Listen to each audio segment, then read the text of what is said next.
So hello, good morning. So mukhang konti lang ang pero mukhang hindi pa aware na yun yung meeting link na gagamitin natin over and over again. So ang target sana natin kung mag-face-to-face meeting tayo last Thursday morning ay gagawa sana tayo ng group chat. Pero siguro by next meeting na next week yung paggawa natin ng group chat. So we can leave it as that. Um, ang isa pa sana nating target ay parang i-walk through kayo dun sa project na part. Pero sige, let's try to do that later on. Pero mukhang hindi magiging hands-on. So I'll be simply demonstrating to you kung paano ba mag-compute ng loadings. So with that said, we proceed with the discussion as to bakit natin kino-consider yung wind loads. So yung wind loads is coming from the fact na tayo sa Pilipinas ay susceptible against what's called severe winds. So severe winds, ibig sabihin sobrang lakas na hangin to the point na maka-cause ng pinsala. So what is shown here is yung sa Dipakulaw, sa Aurora, nung dumating si Bagyong Pipito, and this is a result of winds na around 230 kilometers per hour. So 230 kilometers per hour, kapag tumama yung ganyang kalakas na hangin, ay ganito yung uri ng pinsala na mararanasan ng inyong mga building. Now, little bit of quiz siguro pag sinabi natin na severe winds. So, you can look this up. So, ano kaya yung pinakamalakas na hangin na naranasan over dun sa surface ng Earth? So, meron tayong iba't ibang ito, basin kung saan nagkakaroon ng bagyo. Unahin natin sa Eastern Pacific. So, ang tawag doon ay mga Pacific Hurricanes. Tapos, meron din tayong sa Atlantic Ocean na tinatawag din na hurricane din. So, Atlantic Hurricane naman siya. Then, sa Pilipinas, alam natin na typhoons yung tawag kapag Western Pacific yung bagyo. Then, sa Australia naman, meron tinatawag na mga Australian cyclones. Then, meron din tayong South Pacific Cyclone na basin. And actually, hindi na-count dito yung yung Indian Ocean na basin, yung sa north of the equator na tumatama sa India, tumatama sa Myanmar, tumatama sa Bangladesh. So, yun yung mga malalakas na bagyo. And madalas, since maraming people at risk dun sa mga areas na yun, yun yung mga bagyo na nagkukos ng matataas na casualties. So, kung susumahin natin, we have this total of around, kasi minsan kinakount as Australian cyclone yung mga South Indian cyclones natin. So, kung susumahin natin sa Atlantic, merong Hurricane Camille, which is back in 1969, pero I believe na mababago ito due to Hurricane Milton last year. So, pwedeng mas malakas pa sa 305 kilometers per hour yung naranasan na pinakamalakas na hangin sa kasaysayan ng Atlantic Hurricane Basin. On the other hand, we have South Pacific Basin na nakaranas noong 2016 ng pinakamalakas na hangin na 306 kilometers per hour. Then, meron for Pacific Hurricane. This was due to Hurricane Patricia in 2015. 354 kilometers per hour. And if you're thinking na yung mga Pacific typhoons yung nagbigay ng pinakamalakas, well, actually second lang siya sa sa listahan natin. Na-record nung Andersen Air Base sa Guam nung dumating si Bagyong Rubing. So ang international name niya ay PACA nung 1998 to have winds equal to 380 kilometers per hour. These are all 3-second gusts, and on top of the list is 408 kilometers per hour. This was due to Cyclone Olivia in 1996. So look back dun sa picture na pinakita ko sa inyo. Yung damage na na-cause dun sa Dipakula Aurora is 230 kilometers per hour pa lang. Pero kung ilalagay natin siya dun sa mga records, so mga historical high, so ano yung pinakamalakas na hangin na pwedeng idulot ng isang bagyo, ay mas mababa pa ito. So kaya medyo kailangan nating paghandaan. Well, pagdating naman sa Pilipinas, tansya nyo, saan at gaano kalakas yung pinakamalakas na hangin na naranasan sa kasaysayan niya. So, you might want to use yung group chat natin. So, kindly guess some answers. So, I'll give you a minute. Ano kayang pinakamalakas na hangin na naranasan sa Pilipinas? You might want to type in your answers para lang mayroon tayong activity a little bit to stimulate our brains. So, yan yung Pilipinas.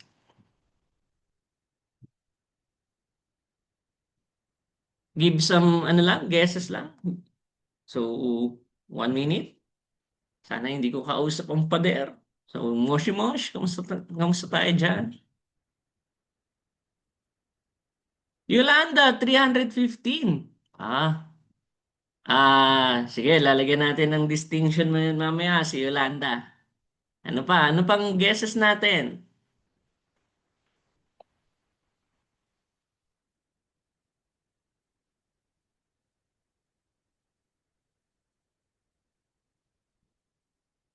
Hello? Mo. 300. Okay, sige. Laban yan, 300. Super Typhoon Rolly daw po. Sure ba tayo dyan? Sige, laban natin yan. Mag-alala na mabibigyan tayo ng maganda-gandang trivia dito. To make yabang to your friends, di ba? So as we accommodate more classmates, so again, please chat na lang. Yolanda, 315 kilometers per hour. Sige, let's make that distinction. So, question time is over. So, indulge ourselves on the answers. So, if you want to consider yung mga regional centers natin, ito yung historical maximums nila. So, for Manila, in its entire history, so considering na yung recorded data ni Pag-asa from 1951 to the present, ang pinakamalakas na hangin na naranasan na record over Metro Manila is 200 kilometers per hour. And this was brought by Typhoon Yuling in November 1970. So si Bagyong Yuling ay actually isa dun sa tatlong bagyo na tumama sa Pilipinas nung over a span of super typhoon over a span of 3 weeks. So may record na nauna actually 2 months earlier. So si Bagyong Sining, 1970 din, 165. Then na-break siya agad ni Bagyong Yuling ni November. So 1970. For Cebu naman, this was due to Typhoon Roping, 180 kilometers per hour. And sa Davao, hindi dulot ng bagyo yung mga pinakamalalakas na hangin niya. Ang highest na na-record sa kanya ay 72 kilometers per hour. And you might want to think, ano yung mga madalas tinatamaan ng malakas na bagyo? So, unahin natin, Batanes. Sa Batanes, ang record ay 306 kilometers per hour. This was just a very recent na record in 2013. And to further elaborate, kaya na-mention ko na based on the Pag-asa records, because prior to Pag-asa doing yung weather observations, yung mga Jesuits yung nag-o-observe. So, yung Manila Observatory. So, sa kanilang tala, ang pinakamalakas na na hangin na naranasan sa Maynila ay nung panahon na saktong pumunta ng Europa si Rizal, 1882. Ang naranasan na hangin ay 230 kilometers per hour. And yung mga na-mention ng iba nating mga kaklase na bagyong Yolanda na 315 kilometers per hour, kailangan din natin i-distinguish na yung tinatanong natin dito is 3-second gas. So yung 3-second gas, considering yung paano naglo-localize yung hangin natin based dun sa interaction ng bagyo at saka nung kalupaan. So yung 315 kilometers per hour is just an estimate. So kailangan estimate lang siya from the satellite. Iba yung naranasan from the ground. Yung naranasan from the ground to disclose yung Tacloban Station, nung tumama si Bagyong Yolanda, ang na-record niya na hangin ay 277 kilometers per hour. So, somehow ay ano, parang nagmukhang normie daw si Bagyong Yolanda. Well, abangan na lang natin yung paper on that. So meron kaming merong mapapublish na later na paper this October. So next month. So makikita nyo kung ano ba yung analysis as to which typhoon yung pinakamalakas na tumama sa Pilipinas. But as the record goes, ang record for the Philippines is 320 kilometers per hour. This was recorded on the Virac radar station nung tumama si Bagyong Reming nung 2006. And I believe medyo mararamdaman ko talaga na matanda na ako dito. Tanong ko lang sa chat, ilang taon kayo nung 2006? One. Naku. Medyo ano na tayo, tumatanda na. Naku. 1 years old. Naku, mga baby pa nung 2006. Naku. Um, naku. Ayan, medyo, ano na. Um, nung panahon na to, ano na ako geek na ako ng mga bagyo nung 2006 eh. Eh, hindi pa pinapanganak. So, ayan, nakakatanda talaga yung feeling. So, that is on 2006. So in line with that ay siyempre considering ano ba yung pinakamalakas na hangin. So si NSCP, si National Structural Code of the Philippines which was developed by which was being maintained and ano constantly being updated by the Association of Structural Engineers of the Philippines imposes what's called design wind speed. So what wind speed should my building be designed against? And back then, prior to 2015, yung last na edition, yung 2010, yung ginagawa dati ay return period wind speed na gaano kalakas yung hangin na darating over a certain years. So dati ay parang once in 100 years. O mangyari siya once within a period of 100 years. So yun yung formal definition ng return period wind speed natin. So this time, nag-iba na. Medyo naging probabilistic na pwede daw kasi na 3% na darating within the 50 years. So itong 3% in 50 years actually translates to once na mangyayari in 1,700 years. So kino-consider na yung worst case na scenario. So you might want to put in our group chat, saan ba tayo, ano ba yung mga hometowns natin para mabigay natin yung ano, yung mga wind speeds natin. Ano yung mga design wind speeds ng mga hometowns natin. So kindly put in on your chat kung saan ba tayo, ano ba yung mga hometowns natin or home provinces natin.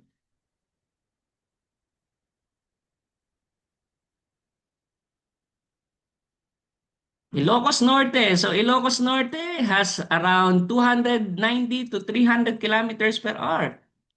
Okay. You have Zambales. Zambales has 250 to 260 kilometers per hour. Ilocos Sur has around 280 to 270 to 280 kilometers per hour. Yan yung range ng design wind speeds na ginagamit doon. Camsur has around 300 to 320 kilometers per hour. So yan yung range ng ano. Dumaguete has around 265 kilometers per hour. So, we should be appreciative of our geography sa pagtingin sa ano natin, sa mga design wind speed maps. But take note that these are three design wind speed maps. So, tatlong maps yung kailangan nating tignan, and this map in particular is for essential and hazardous facilities. So, depende again sa occupancy. So, again, know the purpose of your building, then we can refer to these maps based dun sa ano, sa intended purpose niya, intended use, kung anong wind speed map yung titingnan natin. So this is the first one. These are the essentially yung essential facilities. You have another wind speed map. This pertains to special occupancy structures. So pwedeng educational institutions, I believe, will fall under this. 7% happening in 50 years. But for our residential structures, we have this third map. So standard occupancy and miscellaneous structures na nakaprescribe 15% daw na darating in the coming 50 years.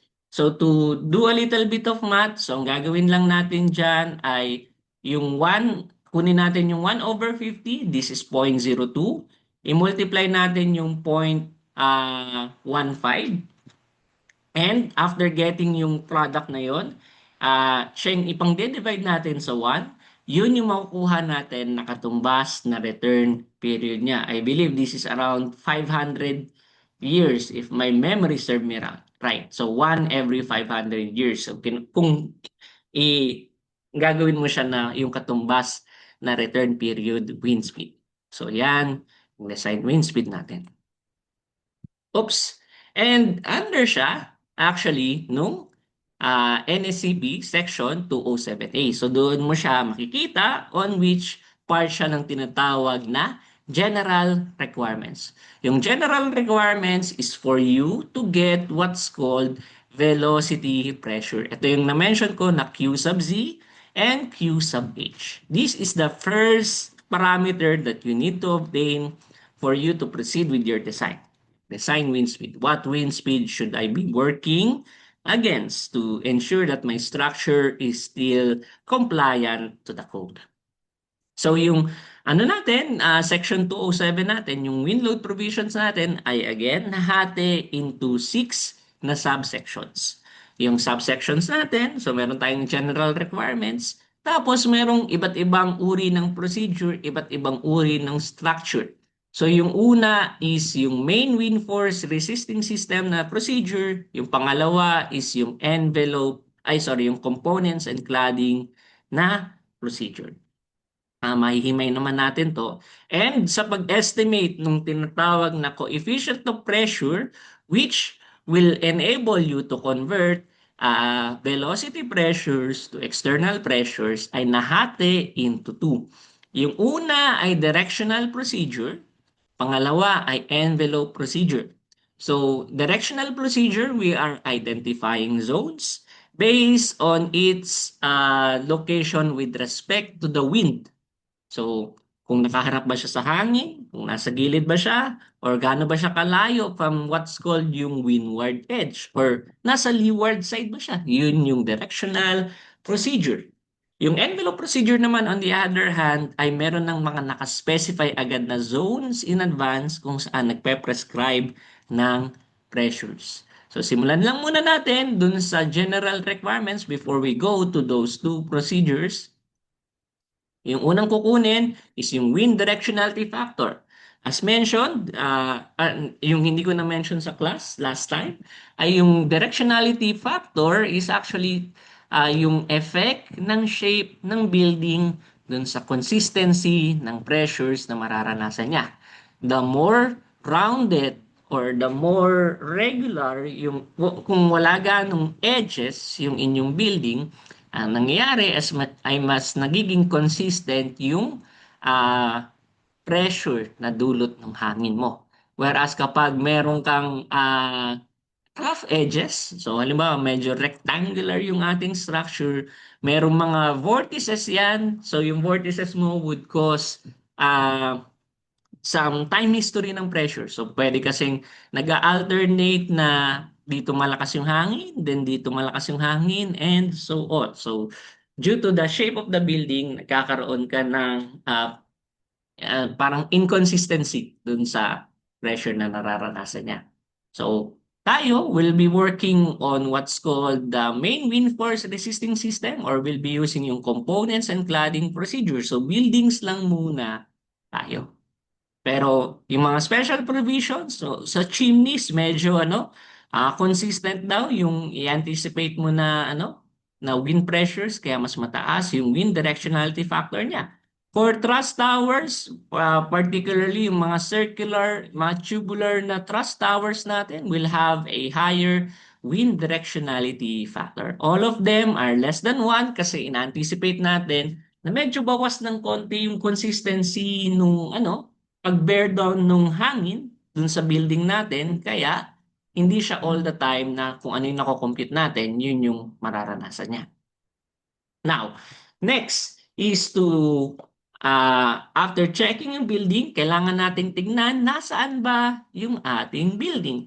Kasi gino-consider na natin yung tinatawag na effects ng topography or topographic amplification.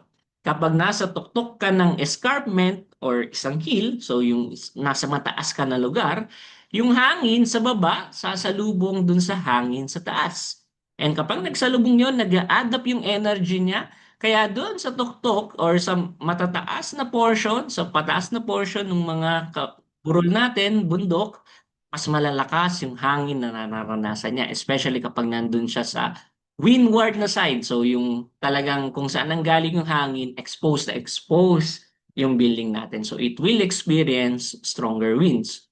Whereas kapag nandun siya dun sa leeward na side, merong tinatawag na shielding na part. So hindi siya ganong ah, hindi siya exposed dun sa hangin. Kaya mas mahihina yung hangin natin. So to take into account to that, meron tayong tinatawag na topographic amplification factor or K sub ZT. Ito yung pangalawang coefficient natin. So meron siyang makikita mo siya sa NSEP 207A 8.1. So sa provisions na yon, ito yung formula niya. So meron tayong K1, K2, and K3. Si K1, ang kinocompute mo rito ay ano yung effect ng topography doon sa lakas ng hangin. Yung K2 takes into account yung effect ng topography doon sa fluctuations ng hangin. Yung K3 takes into account gaano ba nagbabago yung profile ng hangin. So, taking into account these three, nag-account siya dun sa tinatawag na topographic amplification factor. So, halimbawa, kung nasa Cubao tayo, since pataas yan, nagsasalubong yung hangin sa baba, dun sa taas. Kaya kapag habagat time, malalakas yung hangin dyan, mahirap maglakad-lakad dyan sa Cubao area. And nagmamatter din siya kasi kapag yung bagyo natin, yung bagyo natin, ang kinoconsider natin, it rotates or it swirls on a counterclockwise direction. So nagmamatter siya kung nasaan yung posisyon mo with respect dun sa center ng bagyo. So halimbawa, nandito yung bagyo, then north of the typhoon, yung location nun, tapos saktong kaharap mo yung dagat. So yung hangin na galing sa bagyo ay galing sa dagat. So kapag galing sa dagat, wala pa ganong dissipation yan. So full brunt yung mararanasan. So full force ng hangin yung mararanasan. So ito yung tinatawag na dirty side ng bagyo. On the other hand, kapag halimbawa naman ay nasa other location, so in this case, galing sa north, so yung direction ng hangin indicates na marami na siyang dinaanan na bundok, puno na nag-cause ng dissipation or pagbawas ng energy na dulot nung hangin. And dahil bawas na ng konti yung energy natin, as a result, medyo hihina yung bagyo natin. So meron tayong tinatawag na more exposed, meron tayong less exposed. Yung mga architects natin, kino-consider dilim, hindi naman talaga dapat, hindi nila kino-consider, pero dapat i-consider nila kung saan naka-orient yung building natin in such way na kung saan yung malakas na side ng building natin, yun yung itatapat natin doon sa area kung saan potentially pinakamalakas, ay may dumating yung pinakamalakas na hangin. So, over different areas of the Philippines, ito yung mapping natin na on the left side, ito yung probability na manggaling yung hangin, yung typhoon winds from the north. On the right-hand side naman, ang pinapakita dito, ano yung gaano kalalakas, anong range ng hangin yung mararanasan if nanggaling from the north yung hangin. So, yung orange, nasa around 100, between 187 to 250 kilometers per hour galing sa north, pero 8% yung probability na doon manggaling yung hangin. Kapag galing sa northeast, medyo dumadami na.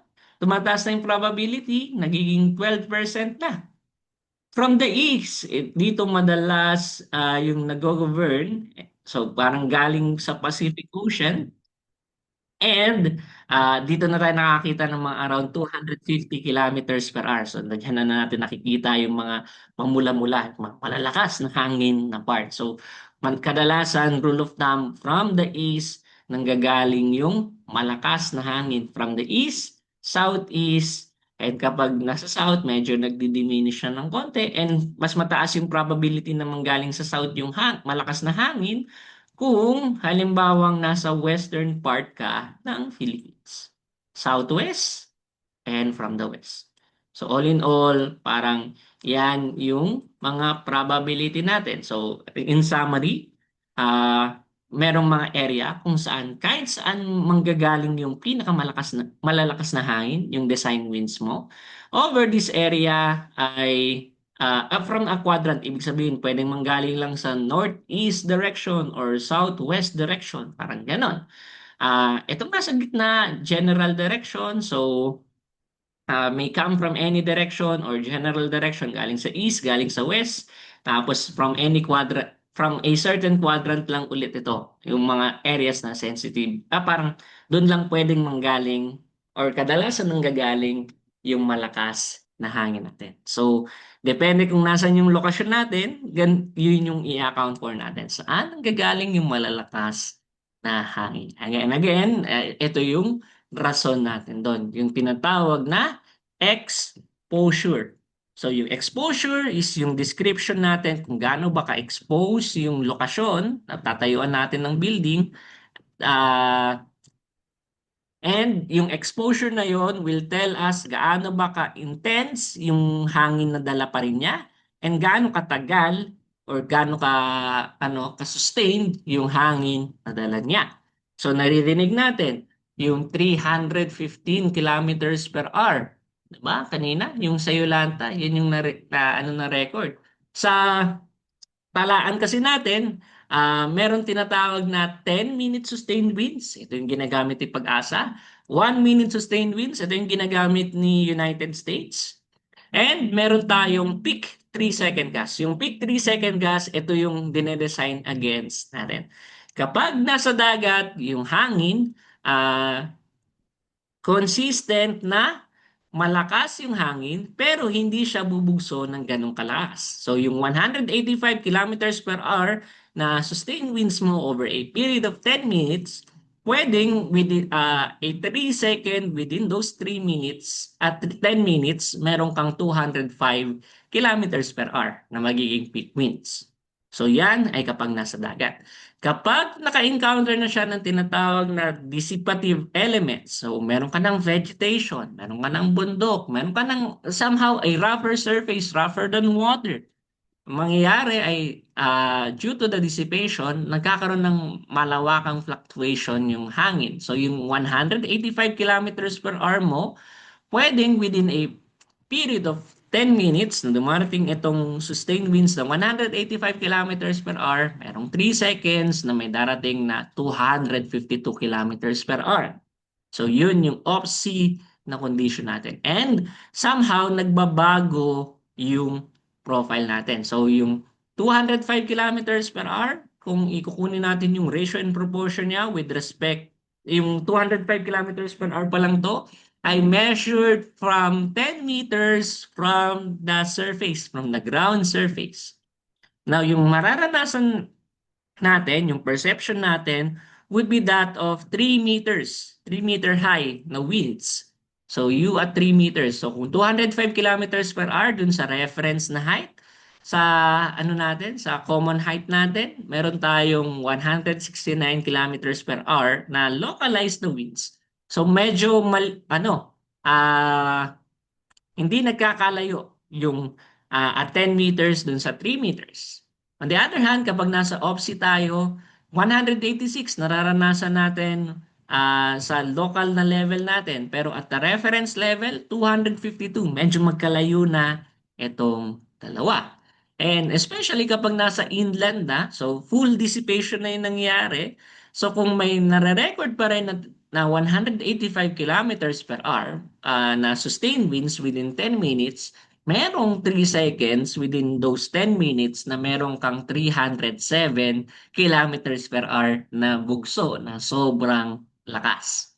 So itong 307 kilometers per hour natin, again, this is on reference height of 10 meters. So sa local height natin, sa perspective natin, baka ang nape-perceive natin is 184 kilometers per hour. So nagkakalayo na. So what the exposure actually does is not only it dissipates yung energy ng hangin, it also affects yung profile. So paano ba nagbabago yung hangin, yung lakas ng hangin as you go off the ground? So yun yung kino-consider ni NSCP under what's called velocity exposure coefficient. So si velocity exposure coefficient ay depende sa tinatawag natin na height and yung exposure categories natin. So meron tayong exposure category B, C, and D. So for example lang, exposure B, urban or suburban areas. So, exposure B siya. Exposure C ay flat, open grassland. So medyo may mga patag na lupa, wala ganong obstruction dun sa hangin. Exposure D is facing the open water. So fresh off the boat. Oh, hindi, fresh from the sea yung hangin natin. So wala ganong dissipation yan. So full brunt yung mararanasan mo na hangin on exposure D. And dun sa velocity exposure coefficient natin ay meron kang table na ganito. And magkaiba yung table for the MWFRS, for the main wind force resisting system na ano natin, na method dun sa uh, components and cladding. And particular to that, dun sa table natin, yung exposure B natin ay side by side, meron kang from 0 to 7.5 meters, magkakaiba yung value, whereas kapag sa components and cladding ay 0.7 na agad siya. So yun yung main difference between the two dun sa pagkuha mo ng velocity exposure coefficient. And these are the recommended values, naka-table naman siya, pero may equation form actually yung velocity exposure coefficient natin. Shown here, shown below. So ito yung exposure B, ito yung exposure C, ito yung exposure D natin. So yan yung mga equation natin. So as you go off the ground, the more na tumataas yung coefficient natin. And dalawa, or actually over different heights tayo kumukuha ng velocity exposure coefficient, and yung pinaka-crucial na height na kinukuha na natin is what's called yung mean roof height. So yung mean roof height, so kunin mo lang yung yung bottom mo sa part, yung tinatawag na gable height. Tapos meron tayong apex height dyan. Kunin mo yung average between the two, yun yung mean roof height natin. Yun yung height on which kinukuhanan natin siya ng velocity exposure coefficient. So either you can refer to these tables right here kung sakto siya, or you can use these equations right here kung gusto natin na very specific yung value na makuha natin. And once you get K sub D, K sub ZT, K sub Z, and V, again, we can use this equation right here to get the velocity pressure. So 0.613, again, is kalahati ng density ng hangin, K sub D, K sub ZT, K sub Z, V squared. Take note, itong V squared na to, ito yung common error, ay binibigay ni code na kilometers per hour. Pero ang expected na value mo for the velocity pressure should be Pascal. So, pag Pascal yan, ibig sabihin, kailangan mo i-convert yung velocity from kilometers per hour to meters per second bago mo siya i-plug in dito. So, yun yung pressures natin, yung velocity pressure natin coming from the general provision. Now, we need to convert those velocity pressures to external pressure. So meron tayong dalawang procedure. Yung una is yung directionality procedure. Ito ay isang generalized na procedure. Uh, and ito yung ginagamit ng mga engineers who are doing high-rise structures because yung other na method, yung envelope procedure natin is only limited to low-rise structures. So kung high-rise structures, automatic nire-refer na kayo agad to the directionality procedure. Sa directionality procedure, kino-consider na yung pag-sway ng high-rise structure natin dun sa amplification ng winds. So merong tinatawag na gas effect factors kapag high-rise buildings. With the exception of windward phase, ibig sabihin yung directly facing yung wind, the area average pressures for the other zones will be prescribed depending on the distance on the ridge, angle of the roof, and aspect ratios of the building. So, i-highlight ko lang, kung ito yung direction ng hangin mo, dito galing yung hangin mo, ito yung tinatawag mo na windward phase. So mapapansin natin nagbabago yung pressure niya with respect to height. Ang nagbabago kasi rito, yung sa windward walls kasi natin, depende siya sa velocity pressure mo kung ano yung makukompute mo na value. Whereas yung other areas mo ay average lang. Na-average lang natin throughout. It's parang uniform yung assumption niya for the directionality procedure. So ano ba yung ginagamit natin for the directionality procedure? Masasagot natin later on. Ganito naman yung itsura ng envelope procedure. An alternate procedure for low-rise buildings, meron na again area average. Ibig sabihin, kino-consider na for this zone, uniform yung pressure, external pressure na mararanasan mo, and na-identify na agad, naka-predefine na agad yung mga zones natin. So sa mga zones, meron na agad na ipe-prescribe na factor, yung tinatawag na external pressure coefficient or coefficient of pressure, so C sub P, then yun yung ginagamit mo pang convert to external pressure. So ito yung velocity pressure mo, gas effect factor, yung G, tas yung CP. Ito yung nire-recommend ng dalawang procedure na ito. So for the directionality procedure, nag-identify tayo for the walls ng different zones. Meron tayong windward wall. Ito yung nakaharap sa direction ng hangin. Leeward wall, ito yung facing away from the direction ng hangin. Side walls, ito yung kung saan perpendicular yung vector normal niya with respect to dun sa direction ng hangin natin. So parang side walls lang siya yung hindi naman naka-face into or away, naka-face sideways. Kaya side wall siya. And shown here, dun sa directionality procedure natin, this is for roofs. So yung roofs natin ay meron tayong ganito. So i-highlight ko lang, for the windward wall, sabi daw, ay meron siyang pine-prescribe na coefficient of pressure na 0.8. And it is to be used with Q sub Z. Ibig sabihin, nagbabago ito with respect to height from the ground. On the other hand, you have leeward wall, you have side walls na Q sub H yung ginagamit. Ito yung velocity pressure determined or obtained using yung mean roof height natin. So yung K sub Z na kinompute natin using Z is equals to the mean roof height. For the side walls, iisa lang yung value niya, negative 0.7. For the leeward wall, depende siya sa tinatawag na L over B. Hindi ko pa ba? Yep. Yung L over B natin is something like this. So meron kang direction ng hangin. So ito yung direction ng hangin mo. Ang definition mo ngayon, yung B is yung breadth ng windward wall natin. So ito yung magiging B mo. On the other hand, yung side wall mo is yung aspect parallel to the direction of the wind.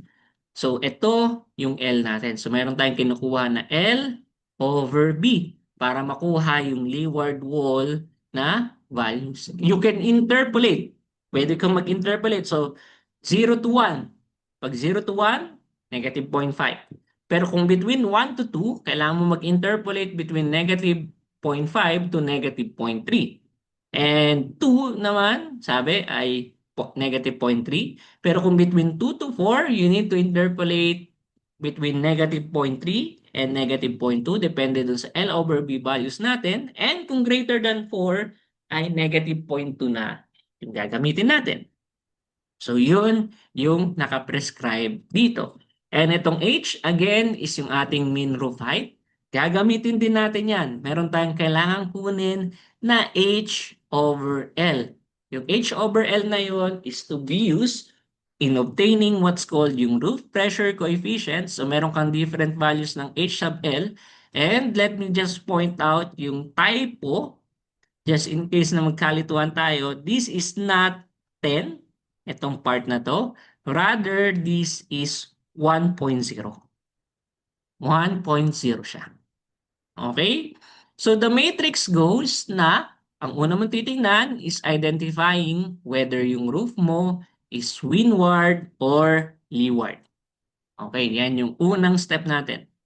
So, meron tayong windward roof, meron tayong leeward na roof. So, parang kung ito yung direction ng hangin natin, itong side ng roof na to will be our windward roof. Itong side ng roof na to will be our leeward roof. Itong wall na to will be yung windward wall mo. Yung other side will be yung leeward wall mo. These two will be your side wall. So, we are already identifying zones in advance. So yung pinapakita lang muna natin dito is yung normal to the ridge na part. So after determining kung anong zone siya, iti-take into account mo yung roof angle natin, yung roof pitch angle natin. So ito yung angle na to. So ito yung mga low pitch, ito yung mga high pitch natin. So for windward and leeward, depende siya sa roof angle natin. Now, after that, you are also referring to the H over L na ratio. So ito, kung less than 0.25, ito yung gagamitin natin. Kung 0.5, ito gagamitin natin. Kung greater than 1, ito yung gagamitin natin. But if yung value mo ay in between, you need to interpolate between what were the values within here. Ganun din dun sa angle natin. What if yung angle mo is 12.5? So, kailangan mo mag-interpolate between 10, values ng 10, at saka ng values ng 15 natin. So, interpolate between. So, parang two-stage na interpolation yung mangyayari. So, this is for the windward na wall, roof rather. Ito yung leeward na roof natin. If 10 degrees, 0.3, 15 degrees, negative 0.5, greater than 20 degrees, 0.6. So, parang depende sa H over L mo rin pala. Ito, si leeward na roof mo. So, again, sa leeward na roof, kailangan mo rin mag-interpolate based dun sa H over L niya. And, syempre, magiging curious tayo. Anong meaning naman nito? So, yung unang case, itong unang set na nakaka-discuss lang natin is yung case kung yung direction ng hangin mo ay perpendicular to the ridge, yung roof ridge natin. Ito naman ay kung perpendicular to the ridge pero less than 10 yung angle natin. So, hindi na ito yung gagamitin natin. Ito na rather yung gagamitin natin. Yung low pitch na scenario or kung parallel to the ridge. So, parang nag-a-apply na rin siya. So, again, depende sa H over L values ulit, yung unang distinction. Then, after that, we are identifying what's called a windward edge. So, yung windward edge mo ay meron ka mahati ngayon sa, depende sa windward edge mo, mahati ngayon yung roof mo into different zones. 0 to H over 2, dalawang CP values yung ire-recommend niya. H over 2 to H, dalawang CP values ulit yung ire-recommend niya. H to 2H, dalawang CP values ulit. 2H, greater than 2H, dalawang CP values ulit. And ganun din for 1, and this time, magkakaroon na ng tinatawag na reduction factor. Kung yung area defined by yung zone na ito is less than 9.3 meters squared. Okay, as is lang, 1. Pero kung medyo malaki na yung area, medyo babawasan na natin siya ng konti. Magiging 0.9. Kung greater than 92.9, 0.8 na lang siya. So, interpolate again in between. Parang yun yung pinepres... medyo ano pa siya, hindi mo pa siya ma-appreciate verbally. So, kailangan ay ano siya, nagre-reflect dun sa computation para makita mo kung paano ba siya nag-work.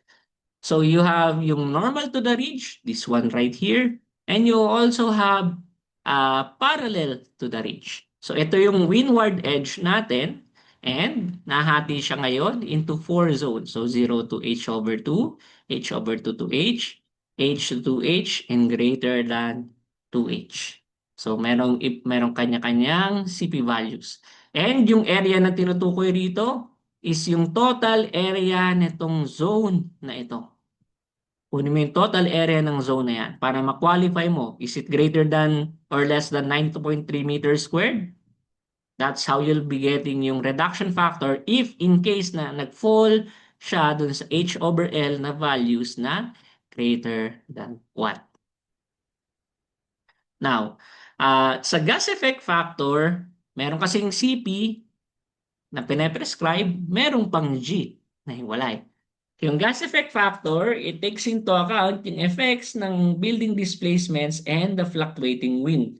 And actually, nanggaling siya dun sa wind tunnel test procedure. Si skim through ko lang siya. So, ito yung full na dynamic equation. So, nag-interact yung hangin mo at saka yung ano. And eventually, it is out of what's called the equivalent static procedure kaya napoproduce itong G. So, for high-rise building, nagkakaroon ka ng equivalent static load procedure kaya may kinocompute na G. For low-rise structures, iisa lang yung value niya. Yung G will be equal to 0.85. Okay? Yan yung pinanggalingan ni G. Now, after getting yung external pressures, yung procedure ngayon on how to load it onto your structure will be divided into two. Meron tayong, yung na-mention, okay, wala pa naman. Yung components and cladding and yung main wind force resisting system. So, yung main wind force resisting system natin ay it's your structural members that is intended to to resist yung forces due to the wind. And this would require structural analysis to determine the overall effects on the wind loading on it. Then, pressures are to be converted to total lateral and uplift forces. Ano ang meaning nito? So, after mo makuha yung mga pressures, suppose dinaanan na natin lahat ng procedure, na-identify na natin yung design wind speeds, basta general provisions, nakuha na natin yung velocity pressure, meron na rin tayong G, meron na rin tayong CP, so meron na tayong external pressures. Yung external pressures na yun, i-convert mo to forces in a manner na you have pressure times area. So you have this. But take into account that your pressures are perpendicular to the surface. So will your forces. So yung forces mo ay perpendicular to the surface. Pag positive yung pressure, towards the surface yung direction. Pag negative yung pressure, away from the surface yung direction no pressure natin. And so as is yung mga forces natin. Then, after that, so may mga forces tayo makukuha dyan. Kunin mo lang yung sum ng forces along the horizontal and yung sum ng forces along the vertical.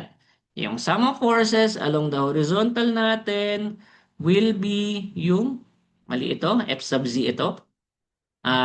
Sum of all forces along the horizontal natin will be yung base shear. Katulad lang ng sa earthquake. Yung base shear, again, yung i-distribute natin to the structure. Tapos meron tayong uplift. So yung uplift natin, yung vertical na component. So the vertical components will give the total uplift force. And dito na papasok yung pagsagot dun sa tanong, Sir, bakit dalawa yung values natin dun sa windward proof natin? So, meron kang unang row na pine-prescribe na value, then meron kang pangalawang row na pine-prescribe na value. The first row will be are there for you to get the maximum uplift forces. So, yun yung case kung saan uplift yung nag-govern. So, tatangayin pataas yung building mo. Yung second set ng group CP values, itong second set na to, will give you yung maximum lateral forces, yung maximum base shear, yung magbibigay sa'yo ng maximum lateral deflection dun sa building. Yung sideways na movement ng building mo. Yun yung intent nitong second set ng CP values mo. So, if tinry kasi natin to sa software, inasa natin, halimbawa, nagbukas tayo ng ETABS, nagbukas tayo ng STAAD, nagbukas tayo ng SAP 2000, hindi ibibigay sa'yo yung na-compute nila na forces. Naggumawa ka ng design case, then niload mo lahat ng parameters, hindi niya ipapakita sa'yo paano magde-distribute, then kung ano yung mga values na wino-work with ng software natin because kailangan muna ni MWFRS na gawa na somehow yung preliminary structure mo, nagawa yung tinatawag na stiffness matrix mo bago niya i-distribute yung lateral forces across your nodes dun sa structure. So, dinidistribute siya kung sa earthquake based on mass, sa wind based on stiffness. So, this meant that the stiffness matrices are already assembled prior to the wind load analysis. So, gawa na dapat muna yung structure mo bago ka makapag-determine ng wind loading natin. So, paano ba yung nangyayari? So, for example, nagawa natin yung sa wall. Nakuha na natin ng pressure. Ito yung windward wall natin. So, yung windward wall natin, nagbabago yung pressure niya with respect sa height kasi iba-iba yung Q sub Z nito. Although isa lang yung CP niya ay 0.8, yung G niya ay 0.85. So, paiba-iba. So, this is greater than 4.5 meters. Kaya, ayan yung ano mo. Then, sa leeward wall, meron ka ring pressures. This is positive pressure, so towards the surface. Sa leeward wall is negative pressure, kaya away from the surface. Then, after that, i-convert natin yung forces na nararanasan ng wall natin based dun sa para makapag-proceed sa MWFRS procedure. Meron kang pressure, meron kang area, i-multiply mo yung dalawa, you have yung forces. Then, after that, after makuha yung forces dito sa part ng wall na to, yung forces dito sa wall na to, yung forces dito sa wall na to, and so on, i-add up mo per story. I-add mo ito dito. I-add mo ito dito. And in line with that, kung gagawin na natin yung sa structure, ito, i-discuss natin to sa mismong structural analysis na part. So, yung nakikita nyo dito is yung pag-identify ng tinatawag na degrees of freedom. So, yung hinahanap lang na degrees of freedom ay pertaining to the horizontal na components. So, meron kang gustong kunin na tinatawag na stiffness na magre-relate dun sa horizontal force na naranasan ng point na to. So, yung magre-relate dun sa external force cause na applied dito sa node na to, dun sa magiging displacement sa node na to. Yun yung ine-extract mo na K1010. So, parang ito siya. So, ito yung mga kinukuha natin na stiffness coefficients. Yan yung gagamitin natin pang-distribute ng stiffness. Kasi once nakuha kasi natin siya, nakuha na natin yung total na floor loading, ganito mo siya i-distribute. So, kukunin mo yung total na stiffness nung story na to, siya yung magiging denominator. Yung numerator is kung ano man yung specific na stiffness nitong node na ito. So, yun yung magiging numerator. So, yun yung magiging percentage or yung parte ng force na isusustain niya galing dun sa wind natin. Medyo complicated pa pero I'll try to dedicate a meeting para i-walk through kayo dito after na magawa yung ano siguro yung matrices natin. Now, yung na-discuss natin so far actually pertains to case 1A and case 1B. So meron pa tayong iba't ibang apat na cases actually siya. Meron pang case 2A on which meron kang torsion na iko-cause dun sa building natin. Tapos meron ka pang so for case 2, gagawin lang although hindi na natin to i-cover actually, ang workshop kasing to ay intended for structural engineers talaga. So once nakuha na natin kasi yung total story force, i-account for natin ng kunwari kung ito yung breadth nung nung yung B na nakuha mo, kunin mo yung 0.5B, i-multiply mo dun sa force, yun yung magiging torsion. So that is for case 2. Again, for 151, hindi ito tinetest sa inyo. So, alam ko sina Carlo, sina Julius, si Doc Jaime, hanggang case 1 lang yung dinidiscuss nila. So, ang mangyari doon, yung torsion, i-distribute mo through what's called the elastic vector method. Ito ay madidiscuss natin kapag dating sa bolts na. Pero, we leave it as is, kaya hindi natin siya tinatakel sa coverage ng exam 1. Case 3, on the other hand, considers kung yung hangin mo is neither coming parallel or normal to the ridge, rather coming from an oblique direction. So, yung tinatawag dito ay quarter winds. So, sa quarter winds, ang ginagawa lang natin, kunin mo yung nakuha mo dun sa case 1, normal to the ridge. Then, yung isa pang case 1 na parallel to the ridge, kunin mo yung sum niya, kung ano man yung naging resulta na nakuha mo doon, kunin mo yung sum, then i-multiply mo ng 0.75. So, yun yung case 3. And yung case 4, parang ganun din yung ginawa natin for case 2 and yung sa dalawang case 2 natin. Same treatment. Pero this time sa case 2. Sa case 3, ginagawa niya yung case 1.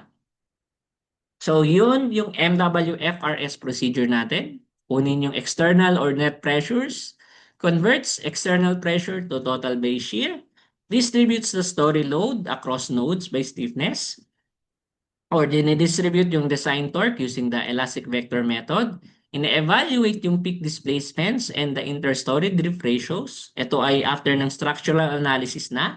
Then, ine-evaluate yung internal forces used as demand to be met by the capacities for the for the optimal mainframe cross sections as part of the design. So, parang yan yung overall na MWFRS procedure.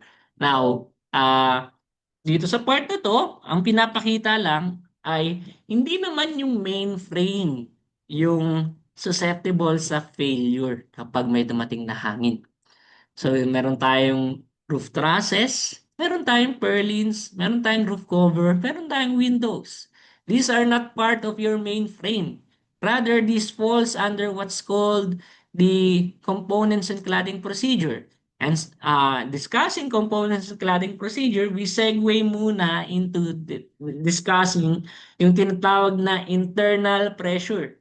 Kasi ang diniscuss natin so far are external pressure. Ate siya into three. Meron kang partially enclosed, open, or enclosed na building. So sa bawat category natin ay merong nakaprescribe na tinatawag na GCPI or internal pressure coefficient. Yung GCPI, i-multiply mo siya sa Q sub H, makukuha mo yung internal pressure. Now, yung classification natin whether partially enclosed or enclosed in building, kapag partially enclosed, shown here, may papasok na hangin sa loob, causing additional push or push and pull within your interior.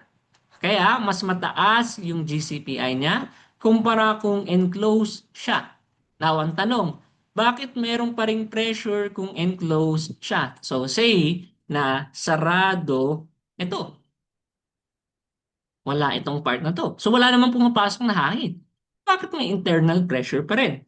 Kasi yung atmospheric pressure sa labas ay mas mababa kumpara sa atmospheric pressure sa loob. Nagkakaroon ka ng pressure difference. So static difference to, kaya meron kang ina-account for na to some extent internal pressures pa rin.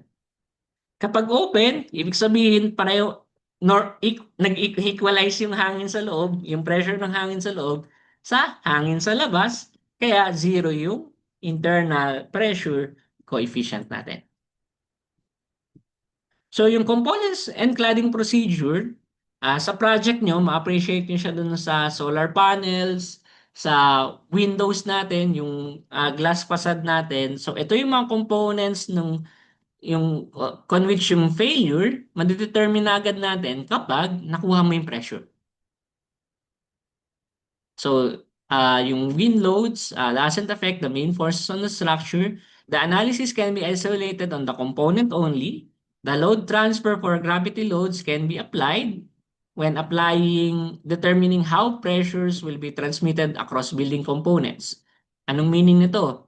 Suppose meron kang pressure na applied dun sa roof panel and meron kang roof fasteners supporting yung roof panels natin. So yung roof panel na pressure, mako-convert siya into roof fastener forces by simply multiplying kung ano man yung pressure na naranasan doon sa tributary area ng roof fastener natin. So babalik tayo doon sa tributary area procedure.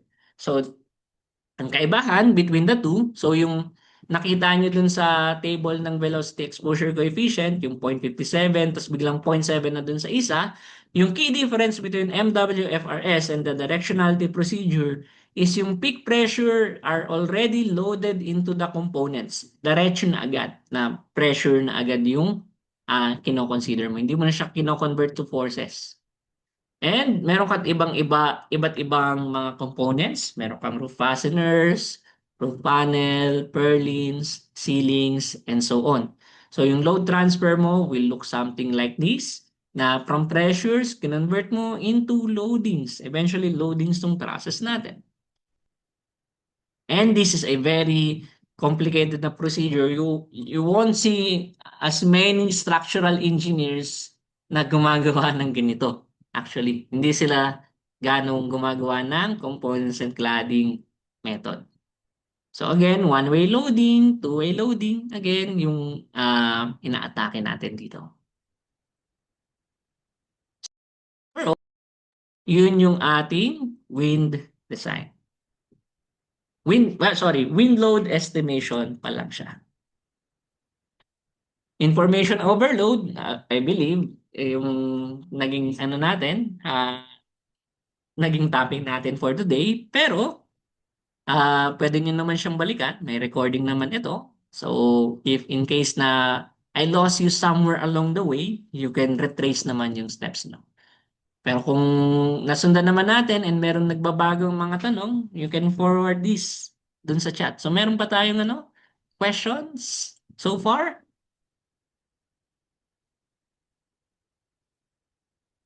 Questions? Pag walang question, thumbs up naman dyan. Oh, yes, isasend naman yung slides. Okay, mag-alala. Okay, so gagawa tayo ng GC sa Tuesday next week. Kung meron ng pasok. Okay? We'll take a 5-minute break. Sir, regarding sa magbabago po ba? Possible na magbago pa. Kasi mukhang ah, mukhang ayaw mabiyak ng ibang grupo eh. So, tingnan natin sa Tuesday. Sir, may GC na po kami. Ba? Nako. Ano yung pinapahirapan? Sige, i-discuss natin lahat yan sa Tuesday next week. We'll take a 5-minute break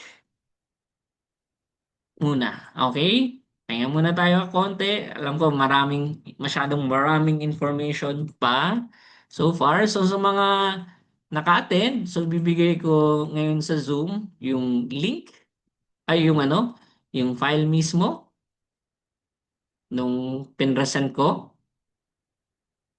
Lang, take some time. Okay, yan ang PDF. Send ko sa Zoom.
Yung recording nung nakaraang meeting ay ipopost ko in a little bit. Sige. Pero naka-upload na siya kasi actually.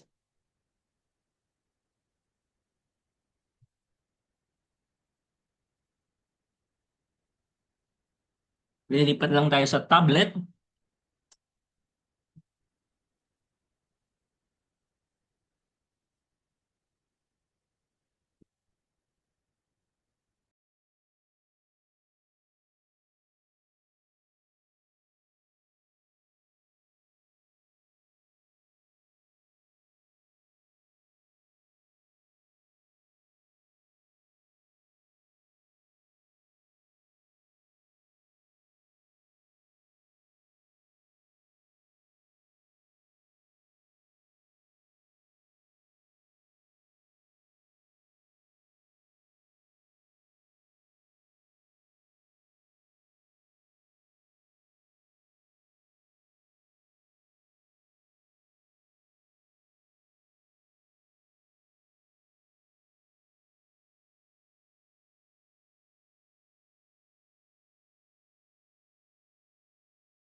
Okay, we resume yung ating discussion. So, again, balikan natin on the context of project.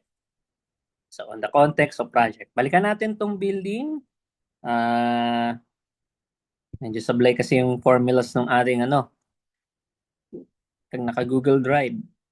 So, again, ito yung project overview natin. Yung building natin, ganito yung itsura. Okay? And yung key dimensions niya, depende sa inyong student number. So, i-ano lang natin, plus lang, dagdag ko lang. So, yung key dimensions niya ay ito, based on sa section view, ito yung ating structural components. Meron tayong kailangang i-provide na following. Yung P1, P2, P3, and P4. And may nakadescribe dito, kung alimbawang ito yung student number nyo, something, 1, 2, 3, 4, 5. Ito yung P, Q, R, S, T. Yan yung magiging student number na i-work with lang. So, kunwari, meron tayong ganitong student number. So, we can use what was, although hindi pa napopost yung final na, draft ng project. So, pwede na nating trabahuin. So, meron kang 10 minus P over 5 plus P over 2 minus 6 over 2 plus 2. Yan yung formula natin for P1. So, bibigyan ka nito nung magiging span niya. Ayan yung paggagamitan natin ng P1. Okay?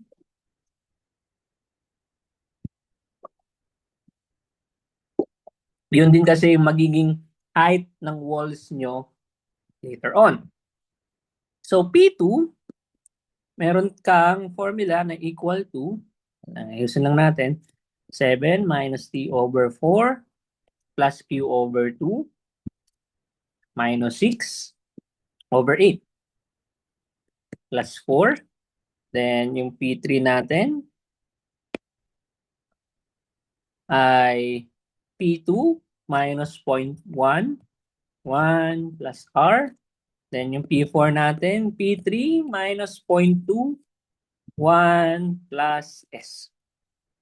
So, itry ko lang i-compute. Ito, plug and play sa calculator. 10 minus 0 over 5 plus 5 over 2. Then minus 6 divided by 2 plus 2. Meron akong 5.25 meters dito. So, pwede nyo sabayan yung sa respective student numbers nyo para na-work on nyo na rin yung structure. So, 7 minus 0 over 4 plus 4 over 2 minus 6 divided by 8 plus 4. Meron kang 4.375. Then, meron kang 4.375 minus 0.1 times 1 plus 4. So, meron akong 3.875. Then, yung P3 ko, kung ano yung nakuha ko doon, 3.875 minus 0.2 times 1 plus 8. Meron akong 2.075. So, yan yung magiging P1. So, 5.25 meters. P2, 4.375. P3, 0.875. P4, 0.075. So, sa wind load, so, unahin muna natin yung sa wind load, ha? Kailangan nating i-identify yung key dimensions. Yung una is yung mahabang portion.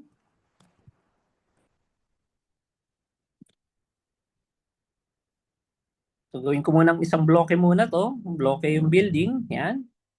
Yung total length nito ay 5 plus, kasi dalawa yung P1 natin dito. So meron akong dalawang 5.25 na idadagdag dito. Yung height naman will be 4.375 plus 3.875 plus 2.075. So meron akong total na 15.5. Tapos ito, meron akong total na so 4.375, 3.875, 2.075. Meron akong 10.325 meters. So yan yung magiging dimensions ng building ko sa pahaba. Then, meron din akong dimensions na ganito. Naka-prescribe 5 meters ito. Ayan, ito yon yung section CC at saka section DD. So, 5. Then ito ay 10.325 pa rin. Then, according to sa project document, zoom in natin. So, hindi na natin kailangang alamin kung nasan yung Libiste Street or hanapin si Boying Legarda kasi nasa Paris mga yan. 270 kilometers per hour. So, binigay na agad yung design wind speed. So, walang problema. Flat yung terrain. Ba? Ayos kapag flat. Anong meaning kapag flat yung terrain? Then, exposure category C. So, exposure category C, meaning ay partially exposed siya sa hangin. Okay. Terrain niya ay flat. So, ano-ano ang meaning ng bawat isa? So, you have yung wind load. Ang una nating ililista are what's called basic parameters. Enumerate natin pa isa-isa. Una, based dun sa mga information natin, ay design wind speed. Yun yung pinakaunang binigay. Okay. Design wind speed. Design wind speed natin. So, pwede nyo i-browse yung binigay ko sa inyo na, na PDF file, just right now. Tingnan ko lang, baka dumadaldal ako. Wala pa lang hindi pala nagsasound. So, design wind speed natin, 270 kilometers per hour. Okay. We are converting what was given into your design parameters. Then, we have exposure category. This is C, exposure C. So, babalikan natin yan. Fully enclosed. Fully enclosed daw yung building. Ibig sabihin, walang pumapasok na outside air. So, this will have GCPI na equal to positive or negative 0.18. Okay. Design. Tapos, terrain or topography, flat. So, paano ito magta-translate into parameters? Design parameters, you have, put this, K sub ZT. So, K sub ZT natin, kapag flat, yung terrain ay equal to 1. Masaya. So, yan yung makikita natin sa NSCP. So, lahat ito ay provided sa NSCP. Now, yung design wind speed ng 270 kilometers per hour, kailangan nyo siyang i-convert into meters per second. And in order to do that, i-divide mo lang siya by 3.6. So, you have 75 meters per second.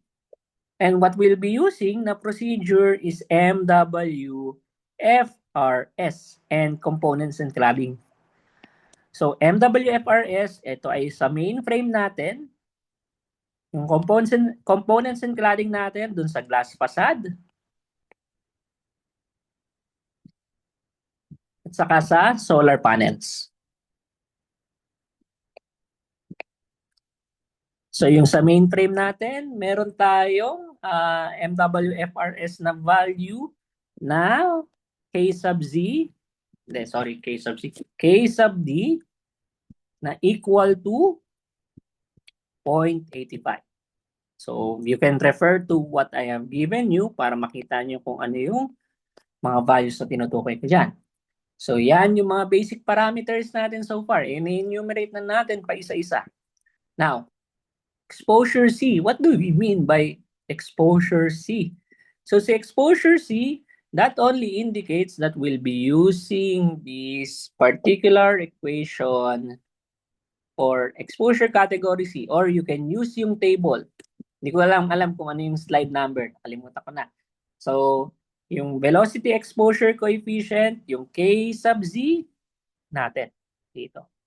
In K sub Z, we'll have two formulas. Actually, if formula form yung gagamitin natin, 2.01 times 4.5 over 274.32, 2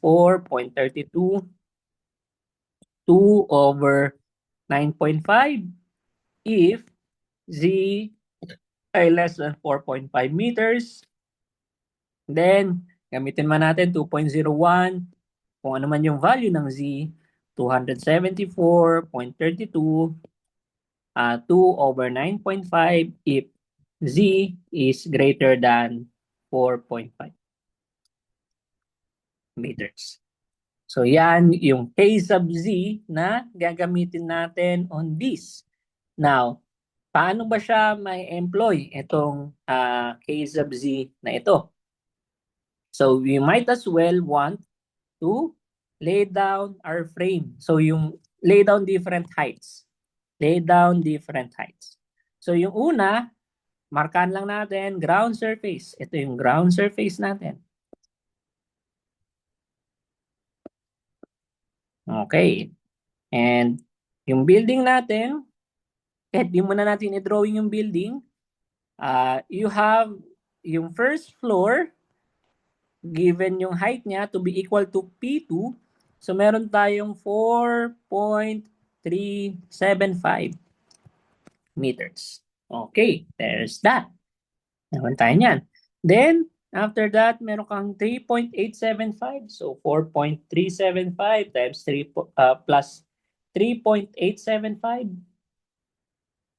Meron akong 8.25. So, more than almost twice. So, meron akong 8.25 meters dito.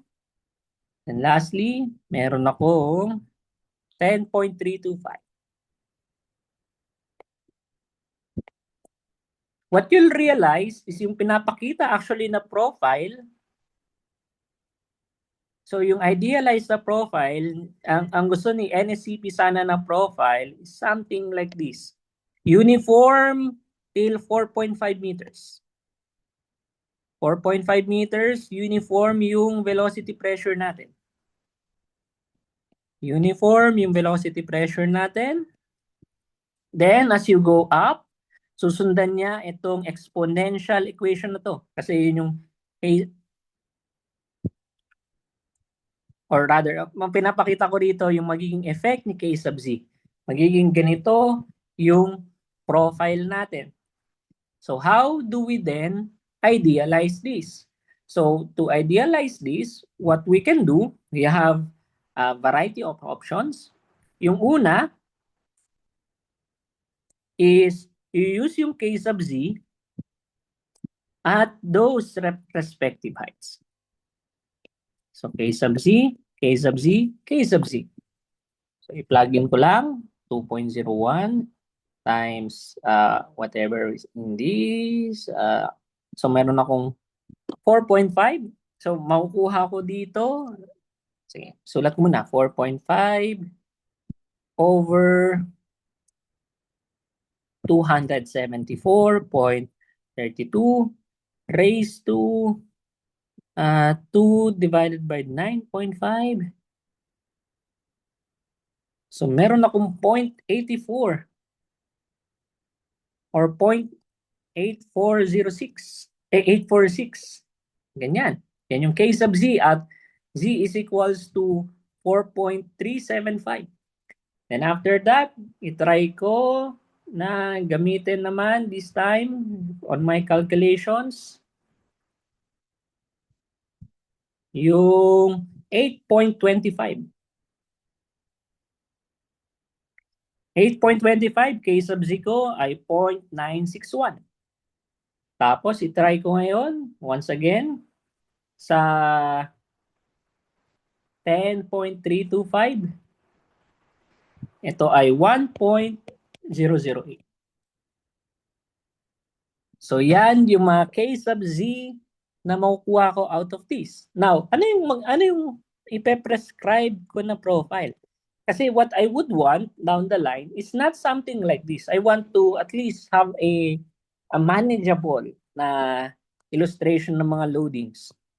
So what I can do is to assume na dito sa part na to, yung profile ng K sub z natin. So, ano ko lang, ito yung K sub z natin. So, mangyari sa values ng K sub z natin, okay, since sinabi naman na constant hanggang dito sa part na to, 0.846 and 4.375. Yan yung unang pair natin. Then after that, i-consider ko na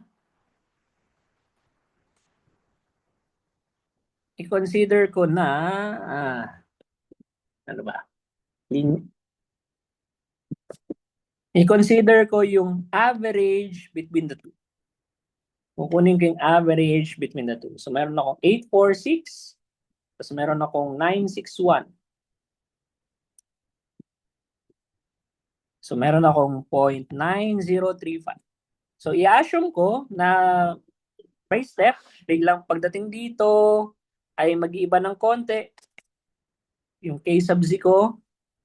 Then this will presume a value of 0.9035 until it reaches 8.25. So, ibig sabihin ay constant yung ginagamit ko. Constant na ganyan. Then, kukunin ko yung average ng 1.008 at saka 9.61. 0.961. So, meron akong 0.9845. So, sa 9845, ito yung magiging values ng K sub z ko. So, meron akong 0.9845 till it reaches 10.325. So, yan yung profile ng K sub z na i-assume ko for that. This caters to, so, yung K sub z will give you eventually yung Q sub z na gagamitin mo sa pagkuha ng windward wall. So, kinukuha natin yung external pressure sa windward wall. Pero for the other pressures, ang kailangan natin is yung Q sub H. Q sub H evaluated at the mean roof height.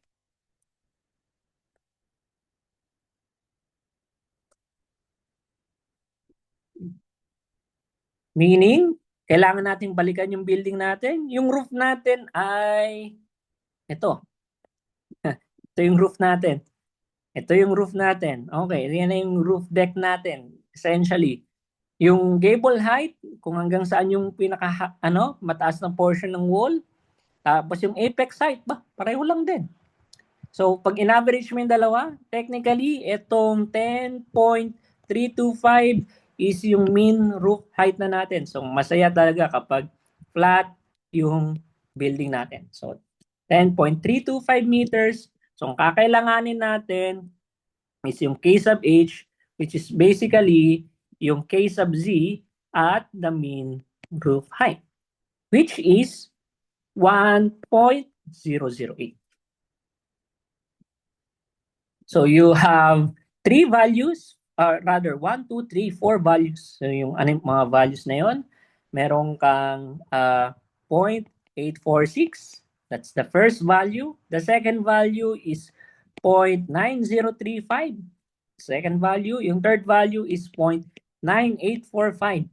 Yan yung third value. Yung fourth value is 1.008. Ito yung K sub Z natin.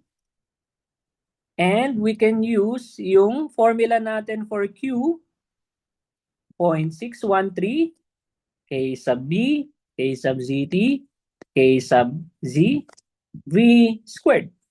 Yan yung formula na gagamitin natin. So, kung gagamitin ko yung 0.846, meron akong 0.613 times 0.85. Yung 0.85 ay nanggaling dito ha. Yan yung 0.85. So, 0.85 times 1 times 75 squared. Kasi yan yung in meters per second. So, yung Q sub Z ko dito ay equal to 2,479.55 pascals. Yan yung sa 0.846. Gawin ko na lang yung 2,479.55, divide ko na lang ng 0.846, then i-multiply ko na lang po ng 9.035 para makompute ko agad yung kasunod. So, para mabilisan natin magawa. So, 2,6,408.07 pascals. Ganun lang gawin natin ulit. Diba? 9,845. So, meron kang Q sub Z na 2,885.48 pascals. Then, 1,008.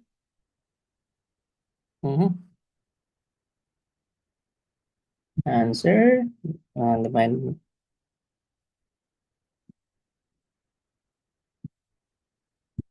So, lastly, meron kang, at this time, ito ay Q sub H na. Q sub H, 2,954.35 pascals. So, ito na agad yung mga velocity pressures natin na nakuha out from the equation. So far, meron tayong velocity pressure. We could then refer to the directionality procedure. So, directionality procedure, mahati into two. Yung una ay gusto ba ng drawing ng building? Okay. Sige, kunin natin tong drawing ng building. Ipat natin dito. Then, duplicate. So, magba-branch out siya into two cases. Yung unang case is kung nandito yung direction ng wind. Yung second case, for case 1, is kung nandito yung direction ng wind. So kung nandito yung direction ng wind, this will become your breadth. Yung breadth ay equal to, so kinumpute natin yung dimensions nito, 15.5 meters. Yung L will become 5 meters. L is equals to 5 meters. On the other hand, dito naman sa kabila, yung breadth natin ay magiging equal to 5 meters, tapos yung magiging length natin ay magiging equal to 15.5 meters. Tapos yung H, yung main roof height natin, yung small letter H na in-indicate dun sa code, ito ay yung 10.325. So ito yung 10.325. Okay, you have two cases. So case 1A, case 1B. So sa case 1A, una nating i-account for ay yung wall CPs. Wall CPs. Una, windward wall. So pwede nyo i-check sa directionality procedure. Ang ibibigay sa iyo na CP ay 0.8. Positive 0.8. Ibig sabihin towards the surface yung direction. Pero that is to be coupled with Q sub Z. Babalikan natin yan. Leeward wall. Leeward wall, meron tayo CP. Kalang yung CP na yon, depende muna sa L over B. Kailangan mo i-obtain yung L over B. So, 5 divided by 15.5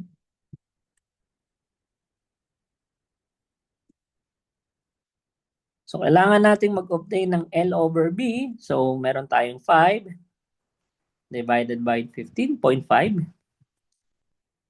This is 0.32. 25. Okay. Yan yung L over B natin. And pwede nyo i-check yung table for the wall pressure coefficients. And it falls under the 0 to 1 na interval. And therefore, yung CP for the leeward wall is negative 0.5.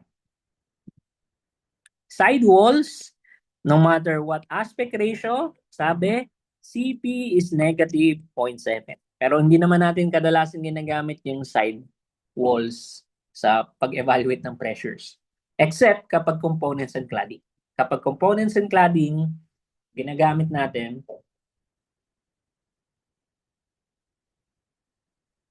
kailangan mo kasi malaman ano yung pressure na nararanasan ng glass facade. So, i-account for pa rin natin siya kahit paano. Ganon din dito. Windward wall,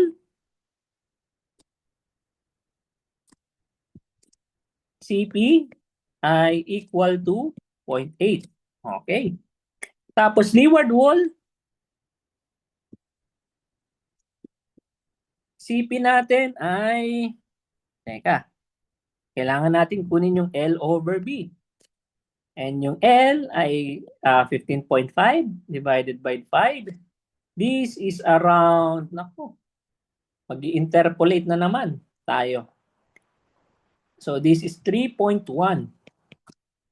So kailangan mo mag-interpolate between 0.2 and 0.3. So what you will get as yung CP kapag nag-interpolate tayo from 0.3 to 0.2 ay, let me just do some quick math. So meron kang 1.1 divided by 2, 0.55 times 0.1, 0.0, then plus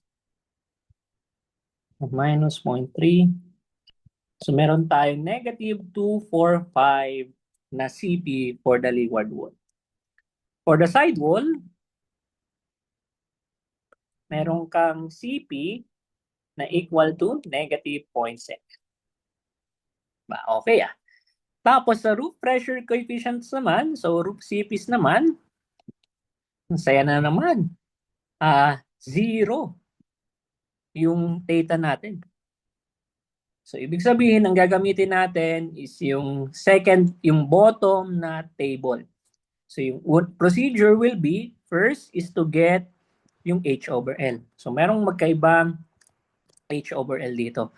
Kasi yung H na gagamitin natin is 10.325.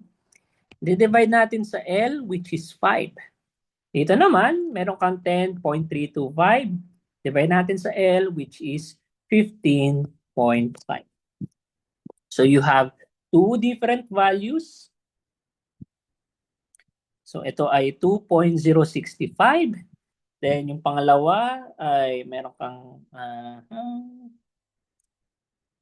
0.666. This would require interpolation kasi it's between 0.5 and 1. Okay, kailangan mag-interpolate between 0.5 and 1. Pero simulan muna natin dun sa sa part na dito. So dito mag-identify tayo ng unang zone, 0 to H over 2. 0 to H over 2, ang pinaprescribe na value niya is negative 1.3, naka-double asterisk to, plus negative 0.18. Okay, you have two values. Pero unahin muna natin, what to do with the negative 1 point, the double asterisk na part? You need to evaluate ano yung total area nitong 0 to H over 2. Yung 0 to H over 2, dito, so yung H over 2, kunin muna natin, so 10.325 divided by 2, 5.1625. Yung 5.1625, lagpas-lagpas na siya dito. Ibig sabihin lang noon, isa lang yung zone niya. Pero sa zone, yung sa saklaw na zone pa rin niya, itong zone na ito, yan. kukunin mo yung total area. Yung total area para ma-determine natin kung kailangan ba ng reduction factor. Ano yung total area ngayon nung nasa tuktok? So 5 times 15.5. So yung total area ng part na to is 77.5 meters square. Nung 0 to h over 2 na part. And since 77.05, yung reduction factor mo ay i-interpolate ulit natin between 23.2 at saka 92.9. Kasi ang reduction factor for 23.2 ay 0.9. Ang reduction factor for greater than 92.9 ay 0.8. So, meron kang 77.5 minus 23.2. Ayusin natin. 77.5 divided by 23.2 divided by 92.9 minus 23.2 times 0.1. Then, i-minus ko lang sa 0.9. So, meron akong reduction factor na equal to 0.822 and yung 1, siya ngayon yung pang-divide ko sa 1.3. So, meron akong negative 1.6069. And ito ay negative 0.18. So, yan yung interpolation on this.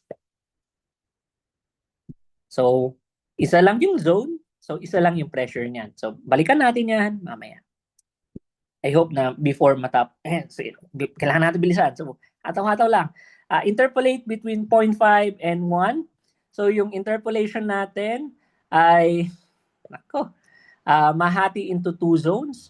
Yung unang zone, kailangan mo makuha yung 0 to h over 2 nito. Sa pangalawa. So, yung sa una, so dalawa kasi yung pinaprescribe na part. So, yung sa h over L na less than 0.5 at saka yung h over L na greater than 1. Yan yung in-interpolate into natin. So, wala tayong problema doon sa pangalawa kasi negative 0.18 naman siya. So, ang nagmamatter lang is yung sa una. So, meron ka negative 0.19. So, may negative 0.13 ka na naka-double asterisk. Yung naka-double asterisk, so yung 0 to h over 2 natin, yung h over 2 natin ay 5 point something, di ba? So, meron kang 10.325 divided by 2. So, 5.1625 times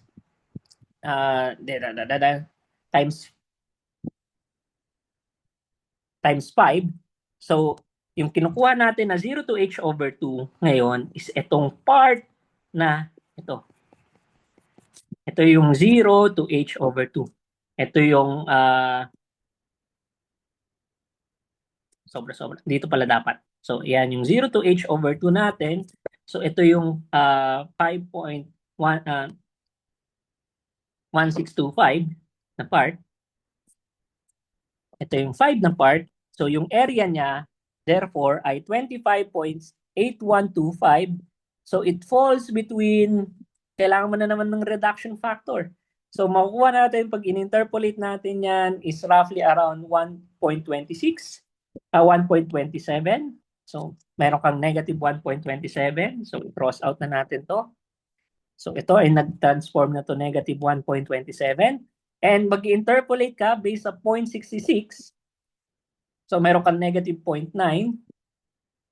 Tapos, meron kang 1.27. Aabot pa to. 1.27, 0.9.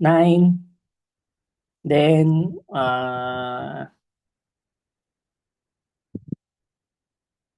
divide ko by 6. Then, idagdag ko sa 0.9. So, makukuha mong interpolated value niya dun sa 0 to h over 2 is negative 0.96. So, meron ako negative 0.96, pero kailangan ko pa mag-identify ng h over 2 to h. h over 2 to h ay sinabi naman dito, negative 0.9. Ito naman ay negative 0.7. So, kailangan na naman mag-interpolate between the two. So, yung interpolation na makukuha ko dyan ay meron akong 0.83. So, meron akong 0.83 na makukuha dyan. Then, meron pa akong H to 2H. And kung i-rationalize ko to, hanggang dito na lang yung zone kasi meron kang 15.5 and kapag minultiply ko by 3, yung by 2, yung 10.325, lagpas na siya dun sa 15.5. Ibig sabihin, hindi ko na kailangan yung greater than 2H kasi hindi na siya nagmamatter. So, meron kang nakaprescribe dito na negative 0.5, tapos nakaprescribe dito na 0.7. So, interpolate mo na naman between these two values right here. So, meron kang negative 0.57. So, yan yung tatlong values. Now, ano yung magiging itsura ng sa wall CPs natin? Ito pala yung hakutin ko na this time. Ayan, kunin na natin to. Abot. Ayan, kaya. Pressures lang, wala pa yung MWFRS. Okay. So, ano ang magiging itsura ng loadings na to? Sige, duplicate ko lang. Diyan siya. For this, kung ito pala yung normal to the reach. Okay. Yung magiging itsura ng pressures niya ay kailangan ko mag-multiply ng so meron akong 0.8. 0.8 tapos i-multiply ko sa 2479.55 times 0.8 times yung G na 0.85. So meron akong 1686.09. So meron akong hanggang dito na uniform pressure. Gagawin ko na lang in kPa. In kPa, yung value niya ay 1.69 kPa. Tapos, meron pa akong isa nakuha yung 2648.07. I-multiply ko sa 0.8, i-multiply ko sa 0.85. Meron akong 1.8 kPa.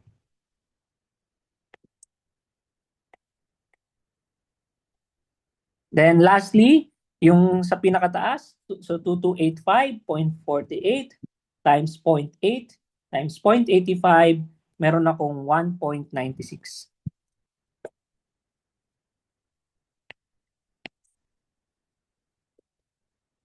That is for the windward wall. Actually, kasama rin to, damay ito. Ganun din yung value niya. Ganun din yung value na to. Ganun din yung value na to. So 1.96, 1.8, 1.69. Okay, that's that for the windward wall. External pressures pa lang to. Yung leeward wall natin, yung pressure, yung CP niya ay negative 0.5. Then, meron kang 0.85 na G. Then, imumultiply natin with the QH, yung 2954.35. So, meron kang 1.26 kPa. 1.26 kPa, negative siya, away from the edge, from the face. So, meron ka dito na 1.26 kPa. Meron ka dito na 1.26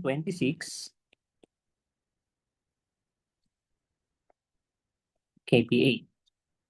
Tapos, unahin ko lang muna yung sa roof na part, itong negative 1.069, multiply ko sa 0.85, i-multiply ko ulit sa Q sub H, yung 2954.35.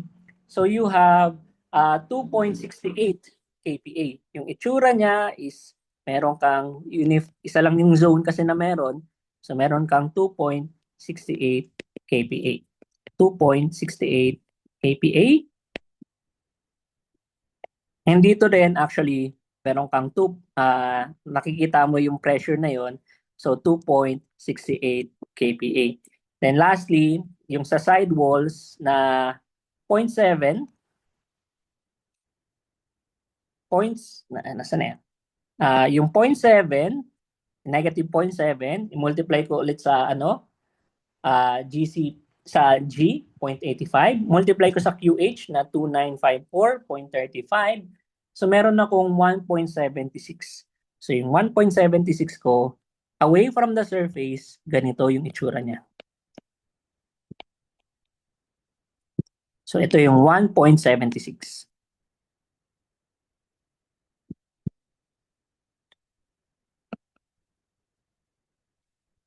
kPa. So yan yung itsura ng external pressures mo. Hindi pa to sinasubject to to MWFRS procedure. Hindi pa natin kinukuha yung forces. Mukhang itutuloy ko na lang tong illustration na to and ibibigay sa inyo later on. Pero that kinda wraps up yung class natin kasi 12 na.